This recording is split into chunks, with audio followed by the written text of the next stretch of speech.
आज एक सवाल से शुरुआत करते हैं। क्या कोई जानवर हमें भक्ति का सबसे गहरा सबक सिखा सकता है?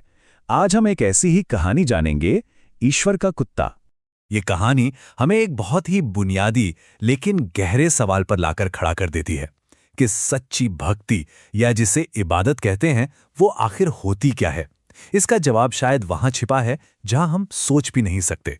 तो हमारी कहानी शुरू होती है एक आम सी गली से, जहां अमीरी और फकीरी का सामना होता है। लेकिन इस बहुत ही आम सी लगने वाली मुलाकात में एक असाधारण सबक छिपा हुआ है। जरा सोचिए, एक फकीर है जिसके तन पर मामूली से कपड़े हैं और वो एक बड़े आलीशान दरवाजे के सामने खड़ा है। उम्मीद सिर्फ दो निवालों की है। ये एक ऐसा नज़ारा है जो शायद हमने कई बार देखा होगा, लेकिन आज बात कुछ अलग है। और तभी उस दरवाजे का वफादार पहरेदार, एक खूंखार कुत्ता, गुस्से से गुर्राता हुआ फकीर की तरफ लपकता है। माहौल में अचानक एक डर सा फैल जाता है। अब देखिए, यहीं पर कहानी में एक बहुत दिलचस्प मोड़ आता है। जो होना चाहिए था ना, वो होता ही नहीं।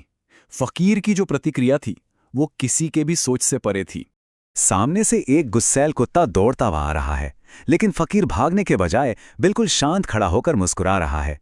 ये कोई मामूली मुस्कान नहीं थी, यही इस कहानी का सबसे बड़ा राज था। ये सब शोर शराबा सुनकर घर का मालिक बाहर आता है, कुत्ते को डांटता है, उसे रोकता है। लेकिन फकीर की शांत मुस्कान देखकर वो हैरान रह जाता है और वही सवाल पूछता है जो शायद किसी के भी मन में आता। और बस यहीं से इस कहानी का असली मतलब सामने आता है। फकीर अपनी उस रहस्यमयी मुस्कान का राज खोलता है और उस गुस्सैल कुत्ते को एक बहुत गहरे ज्ञान का जरिया बताता है। फकीर ने बताया कि उसकी मुस्कान डर की कमी का नतीजा नहीं, बल्कि एक गहरी समझ का प्रतीक थी। उसे उस वफादार जानवर में कुछ ऐसा देखा जो उसे खुद अपनी भक्ति में भी नजर नहीं आ रहा था। फिर फकीर ने वो बात समझाई जो उसके दिमाग में चल रही थी। उसने कहा, देखो, इस कुत्ते को अपने मालिक से सिर्फ सूखी रोटी और कभी कभार डांट मिलती है, फिर भी ये कभी उसका दरवाजा नहीं छोड़ता।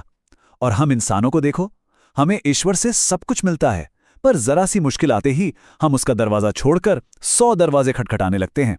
असल में वो फकीर उस कुत्ते पर नहीं हंस रहा था। उसे ये एहसास हुआ कि उसकी मुस्कान तो खुद के लिए थी, अपनी ही कमजोरी पर एक तंज। उसे अपनी भक्ति उस कुत्ते की वफादारी के सामने बहुत फीकी लग रही थी। उस एक पल में फकीर को अपनी सबसे बड़ी कमी समझ आ गई कि उसका विश्वास शर्तों पर टिका था। जब तक सब ठीक चलता है, ईश्वर पर भरोसा करना आसान है, लेकिन जैसे ही कोई मुश्किल आती है, उसका विश्वास डगमगा जाता है और वो एक दरवाजे को छोड़कर 100 दरवाजे खटखटाने लगता है।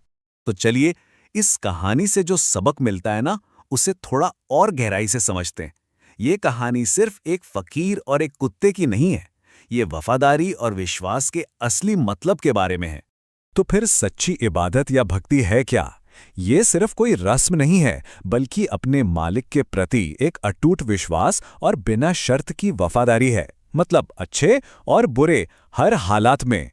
इस कहानी से एक बात तो बिल्कुल साफ हो जाती है कि भक्ति की नींव 2 खंभों पर टिकी है। एक, अडिग वफादारी जो मुश्किलों में भी न टूटे, और 2, दृढ़ विश्वास जिसमें शक की कोई गुंजाइश ही ना हो। और पता है, ये सबक सिर्फ ईश्वर की भक्ति तक ही सीमित नहीं है। यहाँ मालिक का मतलब कोई लक्ष्य, कोई मकसद या कोई सिद्धांत भी हो सकता है। जो कोई भी अपने रास्ते पर अडिग रहता है, सच्ची खुशी और सुरक्षा उसी को मिलती है। और आखिर में ये कहानी हमें एक बहुत गहरे सवाल के साथ छोड़ जाती है। क्या हमारा विश्वास, हमारी वफादारी, चाहे वो ईश्वर के लिए हो, अपने लक्ष्य के लिए हो या अपने रिश्तों के लिए हो, उस कुत्ते की तरह बिना शर्त है? ये एक ऐसा सवाल है जो हम सभी को खुद से पूछना चाहिए।